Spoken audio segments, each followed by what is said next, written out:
Shalom, selamat pagi Bapak Ibu Saudara yang dikasihi Tuhan. Sebelum kita membaca dan merenungkan firman Tuhan, mari kita berdoa. Bapa di dalam sorga, kami datang bersyukur kepada Tuhan. Kasih dan kemurahan Tuhan selalu sempurna di dalam kehidupan kami. Saat ini kami akan membaca firman-Mu. Kami mohon Roh Kudus menolong kami, sehingga kami boleh mengerti, memahami, mendalami, dan mengimani firman-Mu. Bahkan dengan pertolongan Tuhan, kami diberi kekuatan untuk melakukannya di sepanjang kehidupan kami. Dalam nama Tuhan Yesus, kami berdoa. Amin. Bapak Ibu Saudara yang dikasihi Tuhan, firman Tuhan yang akan kita baca pagi ini terambil dari Injil Yohanes, pasal 3, ayat 3. Yohanes pasal 3, ayat 3.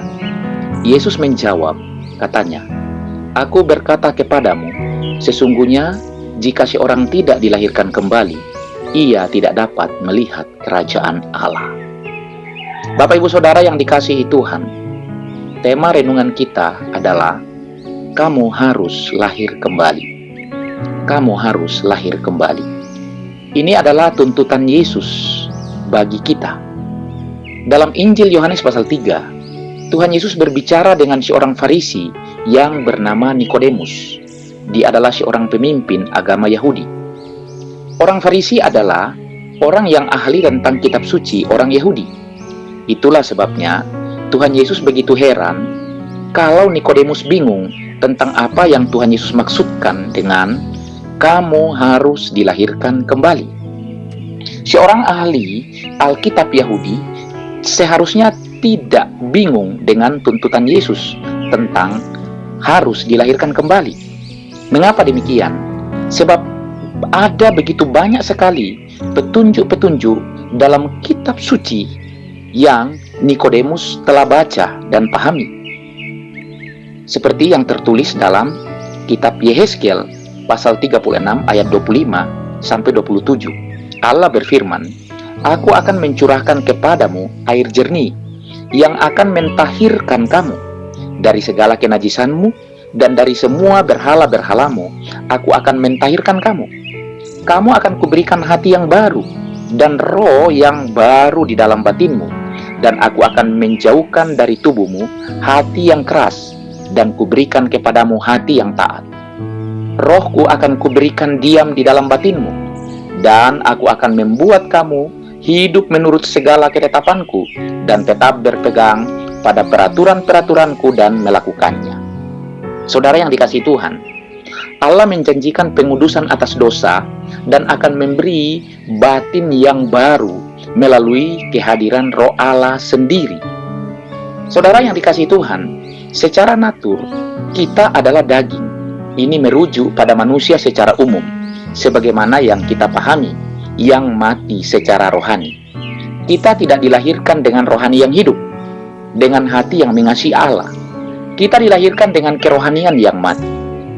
Dan saudara harus pahami bahwa orang mati tidak dapat melihat.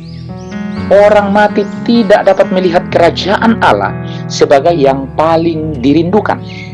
Kerajaan Allah kelihatan bodoh baginya. Kerajaan Allah begitu menjemukan. Itu sebabnya, karena begitu bodoh dan menjemukan, maka orang yang belum dilahirkan kembali tidak dapat melihat sebagai hal yang sangat baik. Itu adalah kebodohan bagi mereka. Saudara yang dikasihi Tuhan, apa yang Yesus tuntut dari Nikodemus, Ia juga tuntut pada kita semua, yaitu kamu harus dilahirkan kembali. Tuhan Yesus berbicara kepada setiap orang di dunia bahwa tak seorang pun dikecualikan. Tak ada kelompok etnis yang mempunyai sesuatu yang lebih spesial yang tidak perlu melakukan dan mengikuti hal ini. Semuanya haruslah dilahirkan kembali. Kelahiran kita yang pertama tidak akan membawa kita masuk ke dalam kerajaan Allah, dan kita tidak dapat membuat diri kita lahir kembali. Roh Kuduslah yang melakukannya. Dan ini berarti itu adalah karunia Allah. Karena itu saudara yang dikasihi Tuhan, mari kita beralih dari diri kita sendiri. Mari kita berpaling kepada Allah untuk menikmati karya Allah yang dilakukannya untuk saya dan saudara, yaitu kelahiran kembali. Hidup barulah yang kita butuhkan. Dan tentunya, sekali lagi, hanya Roh Kudus yang bisa melakukannya di dalam kehidupan kita. Kiranya Roh Kudus menolong kita dan menjadikan kita sebagai manusia yang dilahirkan kembali, sehingga kita boleh memandang kerajaan Allah sebagai hal yang paling kita rindukan. Mari kita berdoa. Bapa di sorga, kami bersyukur atas firman. Kiranya Roh Kudus menolong kami, sehingga dalam hidup ini kami datang kepada Tuhan dan memandang kepada Tuhan, bahkan melihat kerajaan Allah sebagai hal yang paling kami rindukan.